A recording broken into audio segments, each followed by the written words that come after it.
আসসালামু আলাইকুম ওয়া রাহমাতুল্লাহ। সুপ্রিয় দর্শক, কওমিদের একজন বড় আকাবির ইয়াহিয়া মাহমুদি, তারও আবার আকাবির আছে। তিনি বলেছেন, আমাদের আকাবিরের সমজই আমাদের দিন, আকাবিরের সমজের বাইরে আমাদের কোনো দিন নাই। তো আমরা জানি আল্লাহ তাআলা কোরআনে বলেছে যে ইসলামই একমাত্র জীবন বিধান, কিন্তু ইয়াহিয়া মাহমুদি তো অন্য কথা বলতেছে। তিনি বলতেছেন যে আমাদের আকাবের সমজে আমাদের দিন। তো যাই হোক, তাদের আকাবিরের বিষয় এগুলো থাক। তো আলী হাসান ওসামা আবার এর দিকে বলেছেন যে না, শুধু কোরআন হাদিস দেওয়া হবে না, আকাবিরও থাকতে হবে। আকাবির না থাকলে আপনি কিছুই করতে পারবেন না।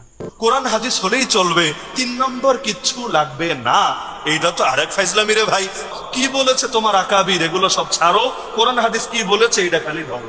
আকাবিরের মূল অর্থই হলো সাহাবী, তাবে, তাবে তাবেই তথা খায়রুল কুরুন, সালাফে সালেহিন এবং আকাবিরের 1 নম্বর অর্থই হলো সাহাবী, তাবেঈ, তাবে তাবেই। তো যদি বলেন আকাবির কি বলেছে সব ছাড়বা, শুধু কোরআন হাদিস ধরবা, খুলাফায়ে রাশিদিনকে পড়া লাগবে না, আবু বকর, ওমর, ওসমান, আলীকে পড়া লাগবে না, নবীর সাহাবী, তাবে, তাবে তাবেইদেরকে পড়া লাগবে না, শুধুমাত্র কোরআন আর হাদিস হলেই চলবে, আর এগুলো কিছুই লাগবে না।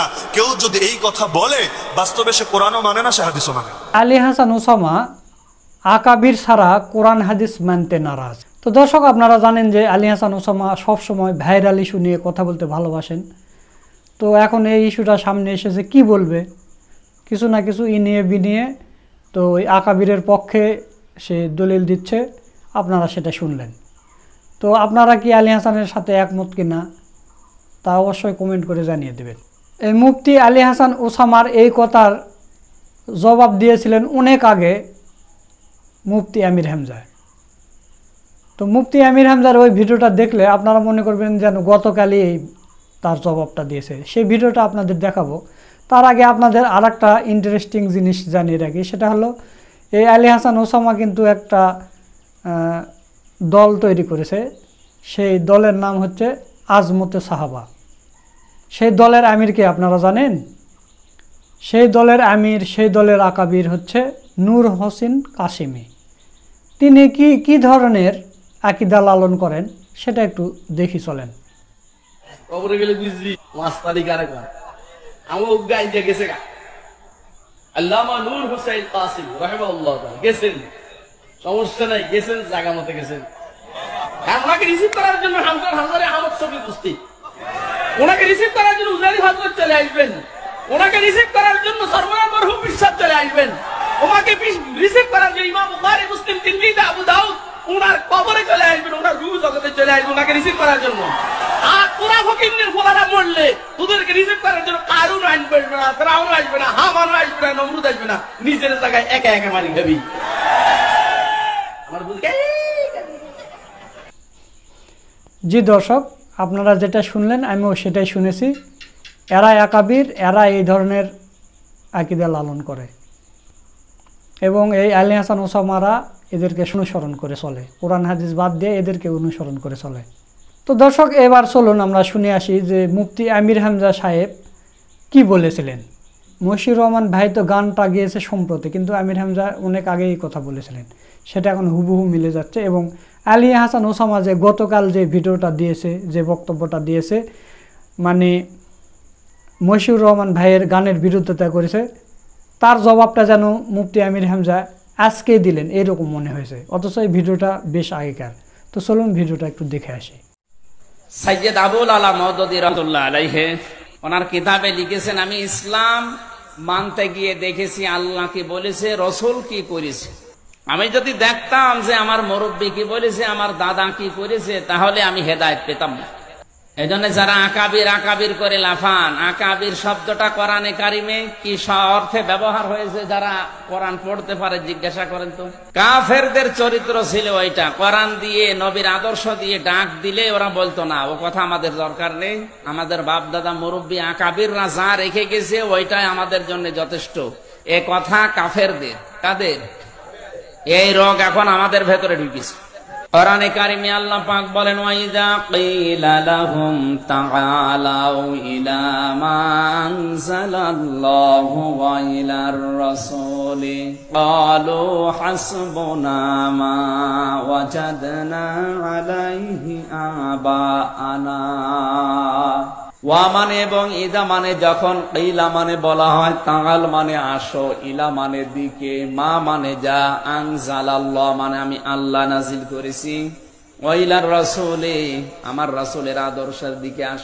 হে নবী, আপনি দেখবেন অনেক মানুষ আপনার সামনে আছে, তারা বলবে ক্বালু, একজন দুইজন এটা বহু বচন, অনেক মানুষ এমন বলবে হাসবুনা আমাদের জন্য যথেষ্ট, মা ওয়াজাদনা যা আমরা পেয়েছি, আলাইহি আবানা আমাদের পূর্বপুরুষ, মুরব্বী, বাপ দাদা, আকাবির, পীর সাহেব, এদের কাছে আমরা যা পেয়েছি এইটাই যথেষ্ট, আপনার কথা আমাদের শোনা লাগবে না। এই চরিত্র ছিল কাফেরদের। কাদের? এই জন্য অন্ধভাবে পৃথিবীতে বিশ্বনবী মোহাম্মদ রাসূলুল্লাহ বাদ দিয়ে কাউকে মেনে নেওয়া জায়েজ নেই। সে যত বড় মুরব্বী হোক আর যত বড় পীর সাহেব হোক, কথা মানতে গেলেই দেখতে হবে লোকটা কথা কোরআন দিয়ে বলে কিনা। এখানে আরেকটা সমস্যা আছে, বিশেষ করে বাংলাদেশ আর ভারতে। নবীজির হাদিসের প্রথম শব্দ ছিল মান ক্বালা বিহি সাদাকা, যারা কোরআন দিয়ে কথা বলে এরা সত্য কথা বলে। কিন্তু বাংলাদেশের এই 64 জেলা আর ভারতের কয়েক একটা প্রদেশ ঘুরে দেখলাম কোরআন দিয়েই কথা বলছে, কিন্তু ব্যাখ্যার নামে অধিকাংশ জায়গায় হচ্ছে অপব্যাখ্যা। বাংলাদেশের ফরিদপুরে একজন আছে, ওই দরবারে একবার যে দেখি তেলাওয়াত করছে, ইয়া আইয়ুহাল্লাযীনা আমানু তাকুল্লাহা ওয়াবতাগু ইলাইহিল ওয়াসিলা ইলা আখির আয়াত। সূরা মায়েদার 35 নম্বর আয়াত আসরের নামাজের পরে পড়লো। উনি তেলাওয়াত করার পরে অর্থ করছে, ও হে যারা ঈমানের দাবি করো, আল্লাহকে ভয় করো, আর আল্লাহ পর্যন্ত পৌঁছাতে মাধ্যম তালাশ করো, আর এই মাধ্যম হচ্ছে পীর সাহেব। এই আয়াতের অর্থ হয়েছে? উনি তো কোরআন দিয়েই কথা বললেন। এই যে ব্রাহ্মণবাড়িয়ায় যে মাওলানা গুলো কয়েকজন আছে, এনারাও তো কোরআনের আয়াত পড়েই বলে। মানুষ মনে করে কোরআন দিয়ে সুর করে মাওলানা আব্দুল্লাহ আলামিনের মতো কারি সাহেবের তেলাওয়াত, এ মনে হয় এ কোরআনের কথাই। অথচ পীর সাহেব ওসিলা এ শব্দ কোন তাফসিরে আছে? আপনি দেখেন তো। 42টার উপরে এখন বাংলাদেশে তাফসির পাওয়া যাচ্ছে।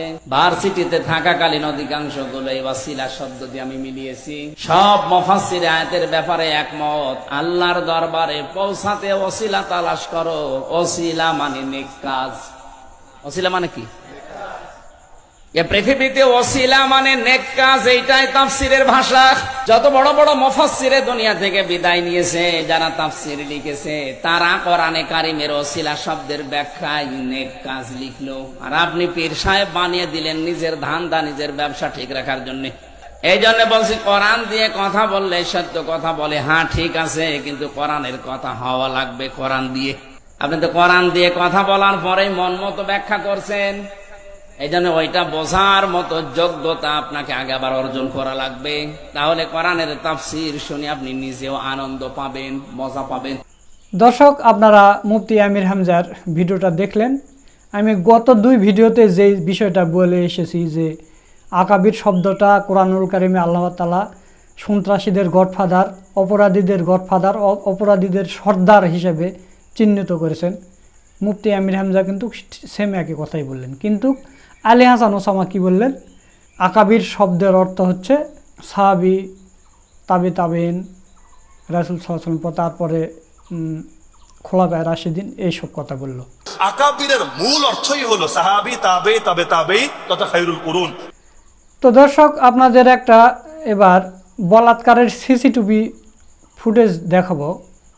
আসলে এগুলো না দেখানোই ভালো, তো দেখায় একটু, যেহেতু তারা আল্লামা মওদুদীকে নিয়ে গান লিখে ফেলেছে, গান গেয়ে ফেলেছে, তো এই আকাবিরদের চরিত্রটা কেমন সেটা একটু জাতির সামনে তুলে ধরা উচিত বলে মনে করছি, তাও যদি এদের কিছুটা লজ্জা হয়।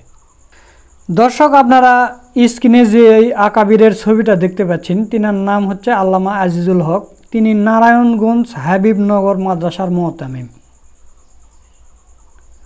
তো এই আকাবিরের হচ্ছে মহিলাদের অতটা পছন্দ হয় না। তিনি আর হচ্ছে কচি কচি বাচ্চাদের বলাৎকার করতে তিনি মজা পান, কচি কচি বাচ্চাদেরই তার পছন্দ। সে প্রতি রাতে নতুন নতুন বাচ্চাদের তার নিজের রুমে ডেকে আনেন এবং সেখানে তিনি বাছাই করে করে বলাৎকার করেন। আপনারা স্ক্রিনে দেখতে পাচ্ছেন যে একটা বাচ্চাকে সে ডেকে নিয়ে এসে তার বিষের সঙ্গে তেল মালিশ করে নিচ্ছেন। তার দ্বন্দ্বটা যখন দাঁড়িয়ে যাবে তখন সে পুরোপুরি উলঙ্গ হয়ে সে তার বলাৎকার শুরু করে দেবে। তো যেহেতু এটা ইউটিউব, এখানে তো সব কিছু দেখানো যাবে না, এই কারণে আমি সব কিছু দেখাতে পারতেছি না। এরা প্রতি রাতে এরকম কচি কচি বাচ্চাদের বলাৎকার করে, এটা আপনারা নিশ্চিন্ত থাকুন। আর এরাই হচ্ছে আলী হাসান ওসামা বা এই কথিত কওমিদের আকাবিরের চরিত্র দেখে তারা তাদের নিজের চরিত্র গঠন করে কোরআন হাদিস বাদ দিয়ে। আকাবিররা কি করে? প্রতিনিয়ত কচি কচি বাচ্চাদের বলাৎকার করে, তাদের নিয়ে বিষের সঙ্গে তেল মালিশ করে নেয়। এদের দেখে তারা এগুলো করে। তার মানে এই আলী হাসান ওসামারা যখন আরেকটু মুরব্বী হবে তখন এরাও এরকম করবে, ছোট ছোট বাচ্চাদের ধরে এনে এনে তেল মালিশ করবে, তারপর বলাৎকার করবে। শিল্পী মশিউর রহমান ভাইয়ের যে গানটা কি বলেছে তোমার পীর, কি বলেছে আকাবির, কি বলেছে তোমার বাপ দাদারা, এইসব কিচ্ছা ছেড়ে তোমরা কোরআন হাদিস ধরো। তো এই গানটা কতটা বাস্তবসম্মত সেটা কোরআন হাদিস দিয়ে আমার গত 3টা ভিডিওতে সেগুলো দেখাইছি। আমি কোরআনুল কারিমের সূরা আনামের 133 নম্বর আয়াত ও সূরা আহজাবের 47 নম্বর আয়াতের উদ্ধৃতি গত 2-3টা ভিডিওতে দিয়েছি।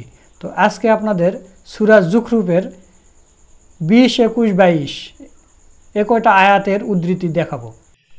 আল্লাহ বলেন, আম আতাইনাহুম কিতাবাম মিন ক্বাবলিহি, অথবা আমি কি ইতিপূর্বে তাদেরকে কোনো কিতাব দান করেছি, ফাহুম বিহি মুস্তামসিকুন, তারা সেই কিতাবকে শক্ত করে ধারণ করেছে।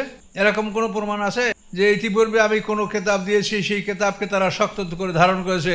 সেই কিতাবে লেখা আছে যে তারা মূর্তি পূজা করবে, লাতুল জামানাতের পূজা করবে, বাহিরা সাহেবা ওসিলা হামি এগুলি তারা করবে, এবং এরকম কোনো কিতাব এর আগে তাদেরকে দেওয়া হয়েছে? এবং তারা কি সেই কিতাবকে শক্ত করে ধারণ করছে? প্রশ্নবোধক না, কোনোটাই না। বরং কি করে? কিতাব নাই, দলিল নাই, প্রমাণ নাই, বলে কি তারা? বাল কলু, বরং তারা বলে ইন্না ওয়াজাদনা আবানা আল উম্মাতেন, নিশ্চয়ই আমরা আমাদের বাপদাদাকে পেয়েছি একটা দলভুক্ত, একটা সম্প্রদায়ভুক্ত, ওয়াইন্না আলা আসারে মুহতাদুন, এবং আমরা তাদের পিছনে পিছনে পথ অনুসরণ করছি। আমাদের বাপদাদাকে আমরা পেয়েছি একটা নিয়মে, তারা একটা সম্প্রদায়, তারা একটা নিয়মে তারা চলাফেরা করতো, তারা একটা দল, আমরা তাদের পিছনে এই পথ অনুসরণ করে চলছি।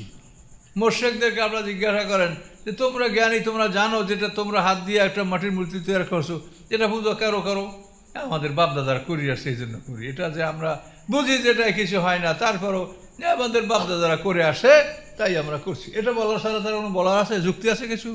তাই এরাও ওই কথা বলছে যে আমরা আমাদের পিতা মাতাদেরকে একটা সম্প্রদায়ভুক্ত পেয়েছি, আমরা তাদের পিছনে ওই রাস্তা অনুসরণ করছি।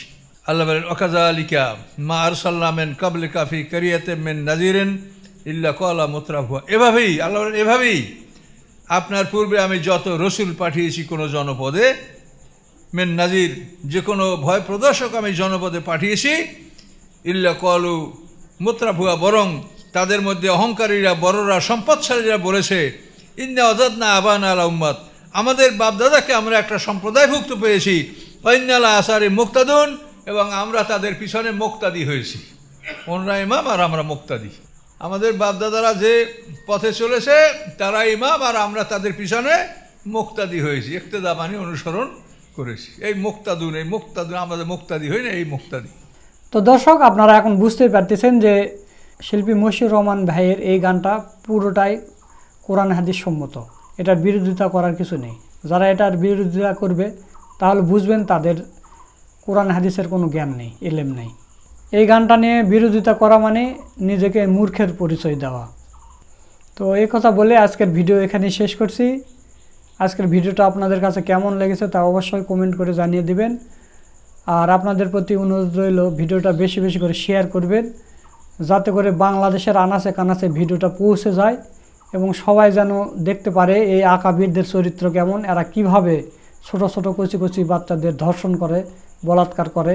এরাই নাকি আবার আকাবির, এরাই আবার মরার পরে মানে তাদের রিসিভ করতে আসবে, কোন আকাবিররা তাদের আবার রিসিভ করতে আসবে মারা যাওয়ার পরে, সেগুলো তো আপনারা দেখলেন। এগুলো যেন সবাই জানতে পারে, সঠিক ইসলামটা যেন বুঝতে পারে, এই আকাবিদের অনুসরণ না করে যেন মানুষ কোরআন হাদিস ধরতে পারে। সকলকে ধন্যবাদ। আসসালামু আলাইকুম ওয়া রাহমাতুল্লাহ।